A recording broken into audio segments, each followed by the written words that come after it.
Selamat pagi, selamat berjumpa lagi anak-anak. Semoga kita masih dalam keadaan sehat sehingga kita bisa melaksanakan proses pembelajaran jarak jauh ini dengan baik, penuh semangat, sesuai dengan tujuan atau rencana dan harapan kita semua. Anak-anak, pertemuan ini kita akan membahas sistem ekskresi pada manusia. Proses pengeluaran atau itu artinya pengeluaran, berarti kita membahas proses pengeluaran pada manusia, yang dalam hal ini dapat dikelompokkan menjadi dua: alat pengeluaran dan proses pengeluaran. Pada saat kita membahas alat pengeluaran, yang kita bahas adalah terkait dengan paru-paru, hati, ginjal, dan kulit. Kenapa semua itu dikatakan alat pengeluaran? Kalau paru-paru mengeluarkan karbon dioksida dan uap air, hati mengeluarkan urea, ginjal urine, kulit keringat, itu nanti akan kita bahas. Untuk proses pengeluaran ada 3 proses berdasarkan zat yang dikeluarkan: sekresi, defekasi, dan ekskresi. Sementara saya jelaskan lebih dulu proses pengeluarannya. Sekresi adalah, ingat, semuanya ini adalah proses pengeluaran. Hanya karena zat yang dikeluarkan tidak sama, sehingga kita munculkan atau ada 3 proses. Sekresi adalah proses pengeluaran di mana zat yang dikeluarkan itu masih dibutuhkan lagi oleh tubuh kita.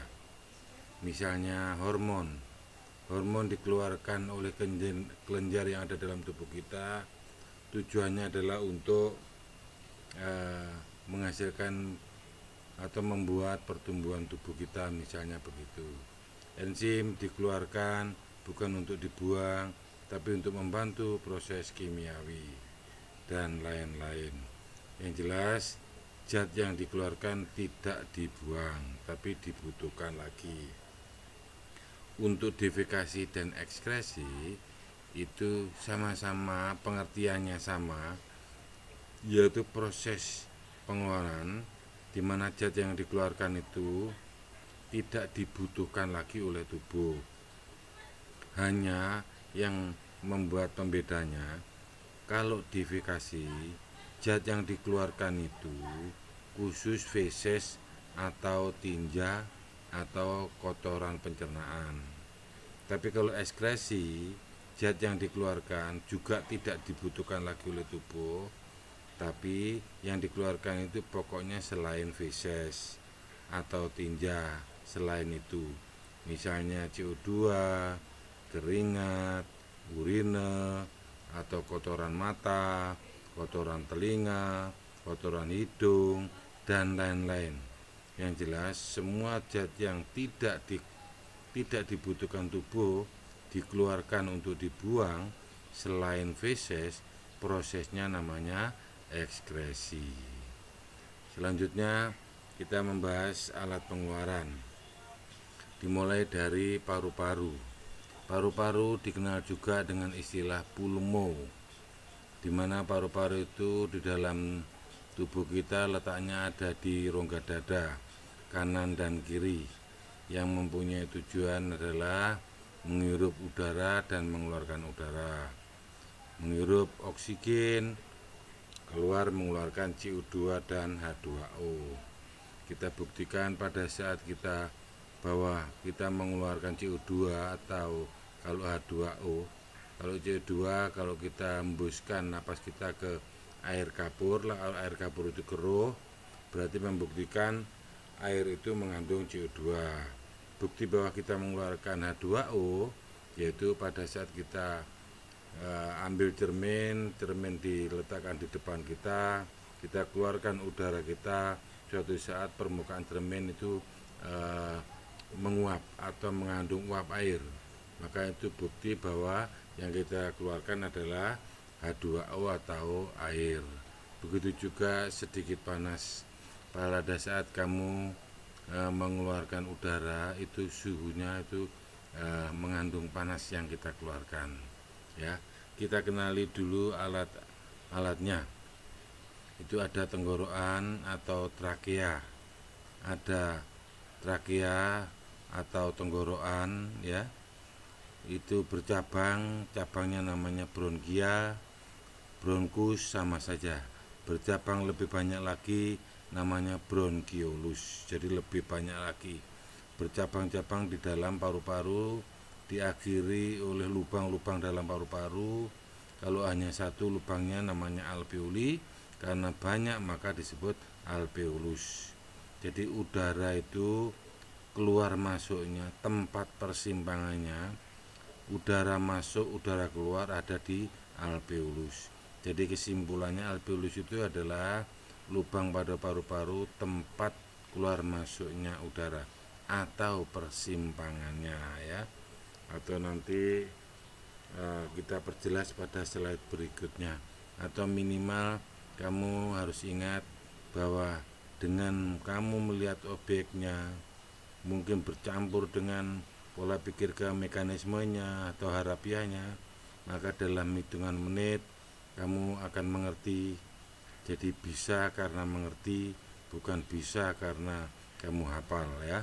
Tolong dengan melihat semua itu, kalian harapan saya sudah menguasai. Dan kalau tidak bisa, mudah-mudahan tetap bisa. Tapi kalau toh terpaksa lupa, atau mungkin karena mungkin tidak bisa, bukan tidak bisa, mungkin karena belum tahu caranya, segera SMS saya. Selanjutnya gangguan yang terjadi pada paru-paru, misalnya TBC.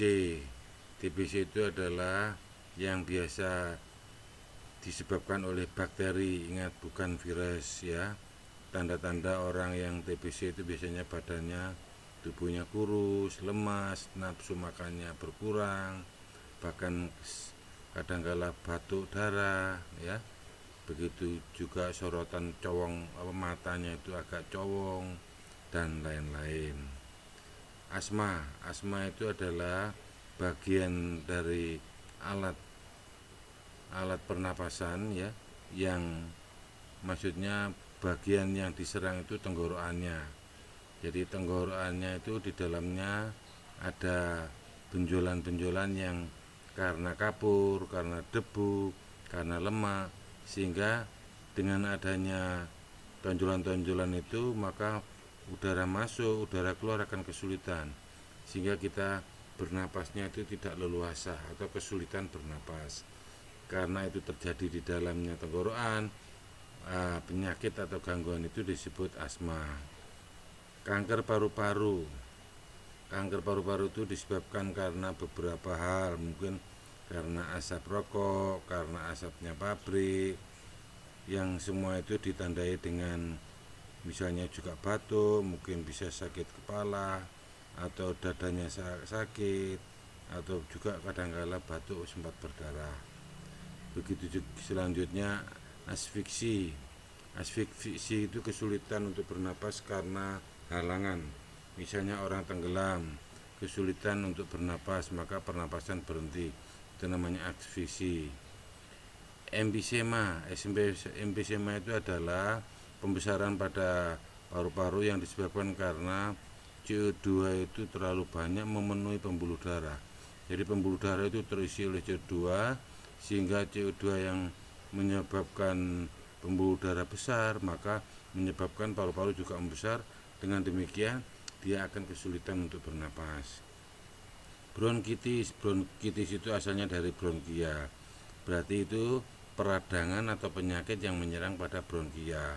Bronkia itu cabang tenggorokan, ya.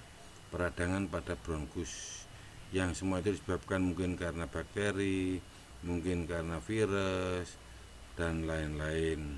Pneumonia itu juga salah satu penyakit yang disebabkan oleh bakteri, yang menyebabkan orang itu sesak napas. Sebentar ya, ada gangguan sebentar, kita hilangkan ini. Maaf ya. Kita lanjutkan lagi. Alat pengeluaran yang terkait dengan hati. Itu kamu lihat sendiri, hati yang berwarna coklat, sebagian ada yang berwarna hijau, ada yang memanjang seperti bunga itu, dan lain-lain. Semua itu umumnya sudah terbahas di pencernaan makanan ya. Kita khususkan pada hati dan cairan atau kantong empedu. Hati itu menghasilkan empedu karena proses awalnya adalah hati itu membersihkan darah. Darah kita masuk di hati setiap 24 jam sekali. Jadi setiap 24 jam sekali darah kita masuk untuk dibersihkan, dirombak. Hasil rombakannya sisanya berupa cairan empedu ditampung di dalam kantong empedu. Cairan empedu nanti akan dikeluarkan masuk ke usus 12 jari. Di sana dipergunakan untuk membantu proses pencernaan secara kimiawi. Ya, di samping itu juga hati berfungsi untuk mengubah provitamin A menjadi vitamin A.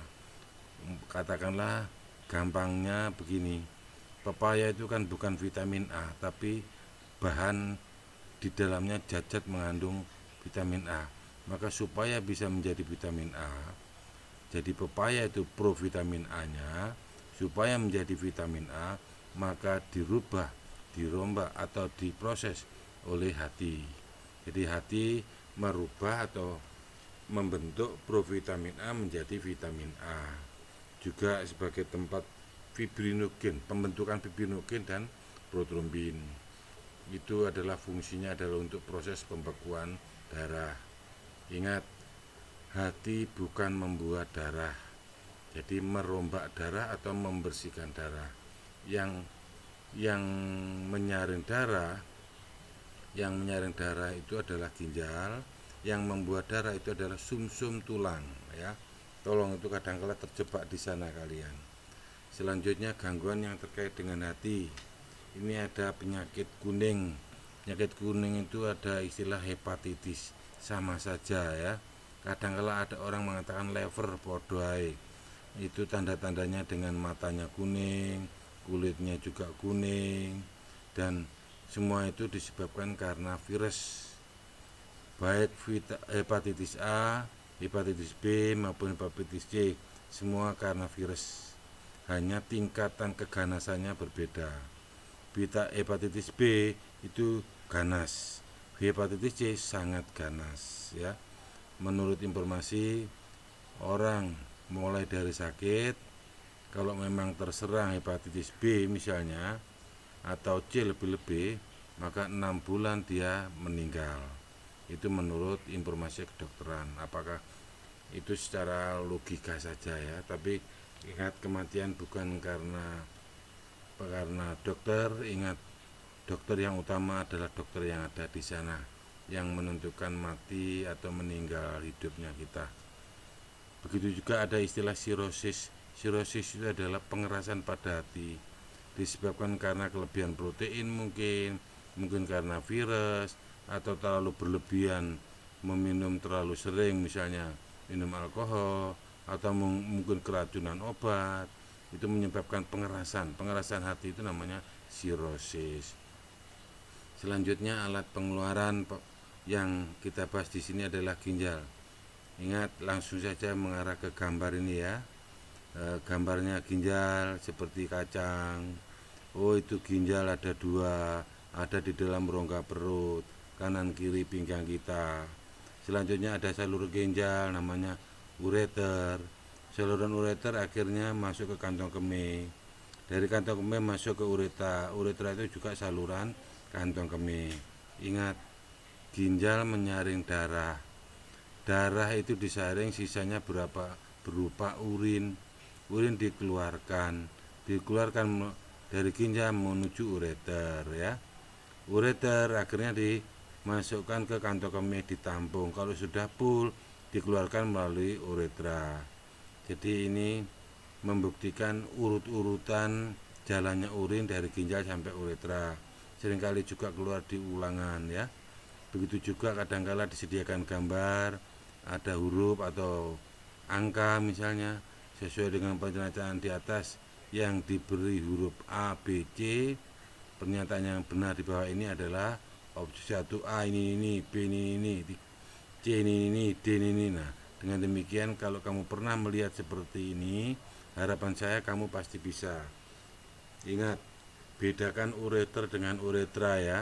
Kalau uretra itu saluran ginjal, kalau uretra itu saluran kantong kemih. Selanjutnya lebih dalam lagi. Ingat bagian-bagian ginjal. Kamu melihat ada kulit ginjal, nama lainnya korteks, ke dalam lagi sumsum ginjal atau medula, ke dalam lagi yang berongga, berarti rongga ginjal atau pelvis. Kemarin itu keluar ya nama lain rongga ginjal. Sedangkan ureter itu sudah keluar jalur, artinya tidak termasuk bagiannya, cuma lanjutannya dari alat pengeluaran setelah ginjal ya. Itu jadi kita mulai lagi. Saya informasikan sebentar bahwa kulit itu bagian ginjal itu antara lain kulit, sumsum dan rongga ginjal. Jadi bagian ginjal yang berfungsi menyaring darah itu ada di dalam kulit. Awas jangan terjebak ke sumsum dan rongga. Kulit dipergunakan untuk menyaring darah karena di dalam kulit ada saringannya. Saringannya itu disebut dengan glomerulus dan dibungkus oleh symphybomen.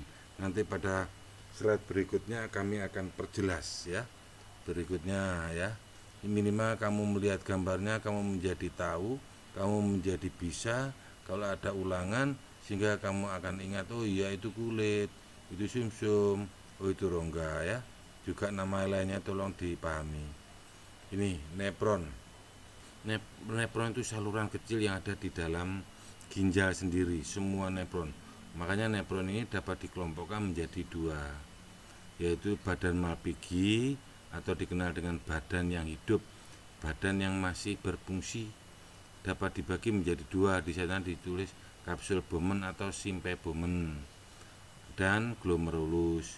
Tubulus contortus itu ada 3, tubulus proximal, distal, dan tubulus collectivus.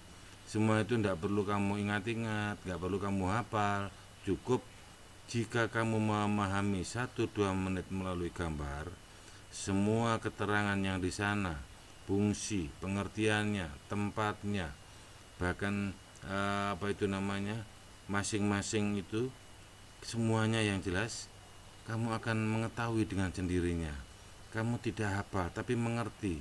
Suatu saat kamu ingat, suatu saat ada ulangan misalnya, kalau kamu ingat gambarnya dengan kemampuanmu belajar membayangkan objeknya, mungkin mekanismenya, mungkin harafiahnya, maka dalam hitungan menit kamu pasti bisa. Itu harapan saya ya. Nanti ya ini gambar bawahnya sekarang. Itu prosesnya darah itu pertama disaring oleh badan Malpighi. Proses penyaringannya namanya filtrasi ya. Di situ ada satu panah menunjukkan 2 arah. Itu di dalamnya nanti akan saya perjelas pada slide berikutnya. Yang jelas di situ ada glomerulus, ada symphybomen. Singkatnya, dari sini disaring, akhirnya darah yang mengandung urin yang disebut urin primer akan dilanjutkan ke tubulus proksimal, saluran proksimal. Nah, di sana terjadi reabsorpsi, kembali absorb sedot, disedot meneh, alias diserap kembali.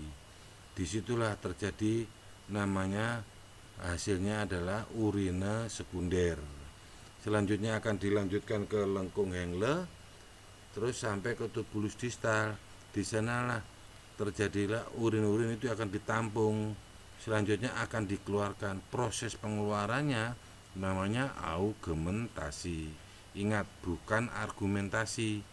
Kalau argumentasi itu mengeluarkan pendapat, kalau argumentasi itu mengeluarkan urin. Selanjutnya urin dikeluarkan melalui tubulus collectivus, keluarlah urin. Nanti kita perjelas pada slide berikutnya. Ini ya. Ini proses pembentukan urin itu seringkali keluar. Saya perjelas lagi, proses pembentukan urin ada 3 tahap: filtrasi, reabsorpsi, dan augmentasi. Pada saat proses penyaringan, filtrasi, itu urin yang muncul urin primer. Kamu lihat gambar A. Sambil melihat gambar A ya. Reabsorpsi, kembali, absorb, sedot meneh, disedot meneh. Urin yang ada di sana namanya urin sekunder. Di C, augmentasi, urin itu urin yang sesungguhnya yang akan dikeluarkan. Kita mulai lagi. Lihat gambar A. Di situ gambar A ada warna merah, di dalamnya itu adalah glomerulus. Supaya tidak terganggu dibungkus oleh pembungkus namanya kapsul Bowman. Dengan demikian kamu kan tahu siapa yang menyaring di dalam kulit itu adalah glomerulus. Siapa pembungkusnya? Kapsul Bowman atau simpai Bowman.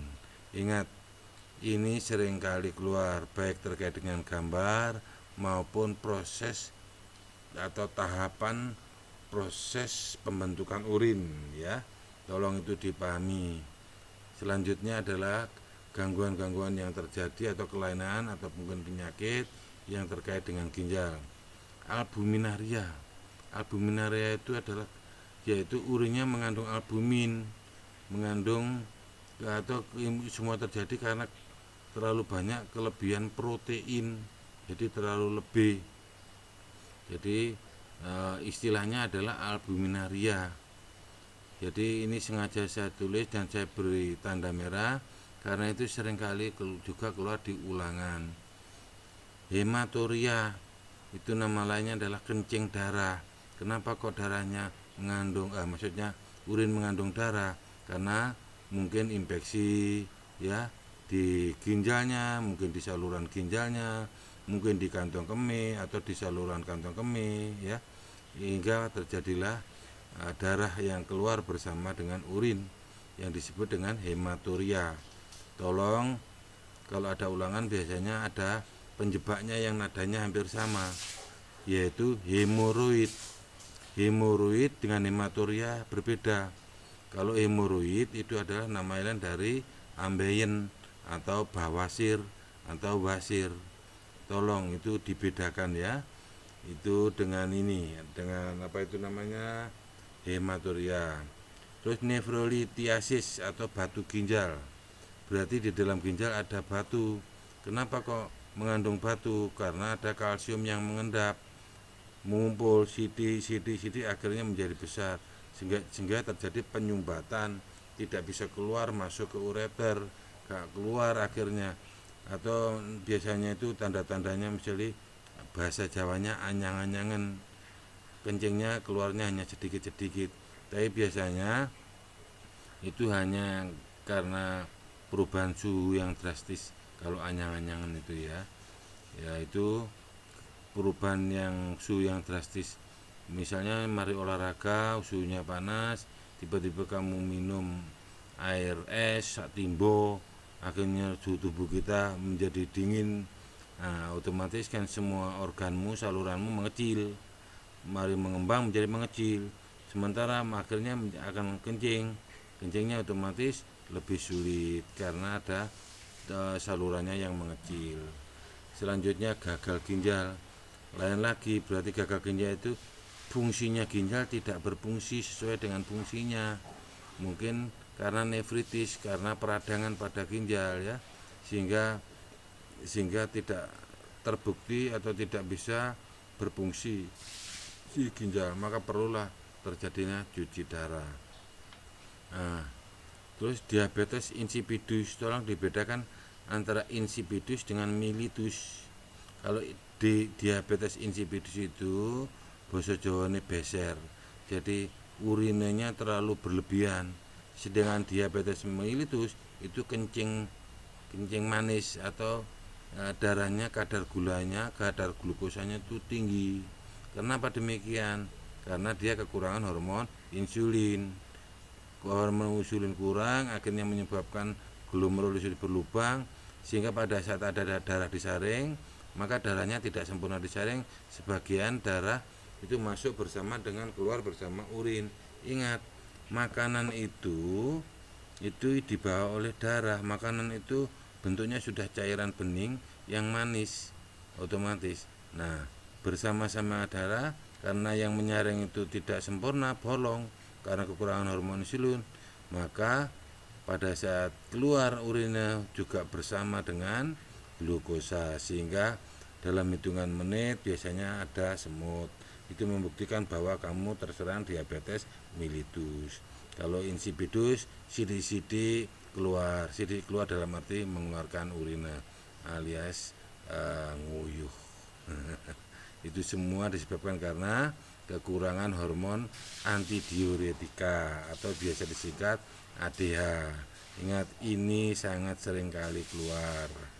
Ini tambahan lagi, nama lain uremia adalah keracunan, yaitu kenapa racun? Ya karena mungkin adanya obat, karena radang ginjal dan lain-lain. Selanjutnya, alat pengeluaran yang terkait dengan kulit. Kulit dikatakan alat pengeluaran karena kulit mengeluarkan keringat, kadang-kala juga mengeluarkan minyak. Keringat dikeluarkan melalui pori-pori, minyak dikeluarkan melalui celah-celah dari rambut. Minyak itu untuk melumasi rambut, sedangkan keringat itu adalah sisa-sisa proses metabolisme kita. Mari kita lihat gambar kulit. Disediakan gambar kulit, kamu melihat di sebelah kiri itu ada istilah epidermis, nama lainnya kulit ari, ya. Terus di samping kanan itu ada kulit tanduk atau kulit mati, kulit malpighi atau kulit hidup. Ingat, berarti di dalam atau bagian dari epidermis ada dua, yaitu kulit tanduk dan kulit malpighi. Tanduk itu nama lainnya kapalen, malpighi kadangkala kamu cubit juga sama-sama epidermis, luar dermis, kulit luar, sama-sama kulit luar, tapi kulit luar kita itu ada yang mati, ada yang hidup. Contohnya kapalen. Kapalen itu kan juga kulit yang bagian luar. Misalnya di daerah kaki itu ya, yang kapalen, atau tangan kita yang seringkali memegang sesuatu yang kapalen itu ya, mati kan. Kalau kita cubit kan tidak sakit, berarti mati. Juga kulit luar. Coba yang di atas kamu cubit kan sakit. Ini membuktikan berarti masih hidup. Sama-sama faktor epidermis, kulit luar ya. Terus bawahnya lagi dermis, yang terdiri dari, kamu lihat, ada akar rambut, ada kelenjar keringat, ada jaringan saraf, ada kelenjar minyak. Semua itu letaknya ada di dermis. Biasanya kalau ada ulangan itu seperti itu, yaitu misalkan di bawah ini, misalkan bagian-bagian kulit yang letaknya di dalam dermis adalah, atau pernyataan yang benar adalah ini, B ini. Dengan kamu melihat ini, harapan saya kamu mesti bisa, tidak akan lupa karena sudah pernah melihat. Dan berikutnya hipodermis. Hipodermis itu adalah jaringan ikat bawah kulit yang mengandung banyak lemak. Jadi kesimpulannya, kulit dapat dibagi berapa bagian, yaitu dapat 3, yaitu epidermis, dermis, dan hipodermis. Kulit ari atau epidermis dapat dibagi berapa? Yaitu 2, yaitu kulit tanduk dan kulit malpighi. Perlu kamu mengerti, di samping kulit itu juga sebagai alat pengeluaran, alat ekskresi, juga sebagai pelindung tubuh, juga sebagai pengatur suhu tubuh, karena di dalamnya ada lemak. Dengan adanya lemak itu, maka suhu tubuh kita bisa teratur, bisa diatur.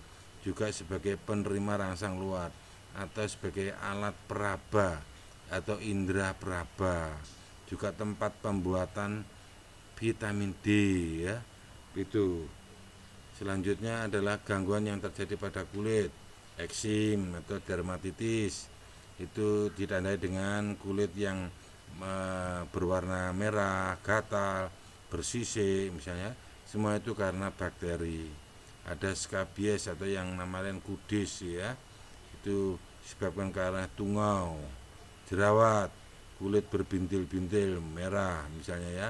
Saya kira sudah tahu ya, jerawat itu karena ada penyumbatan pada pori-pori sehingga menyebabkan bintil. bintilnya berwarna merah, bahkan meledos dan lain sebagainya. Atau mungkin karena kelebihan lemak, karena banyak mengandung kacang-kacangan misalnya, dan lain-lain.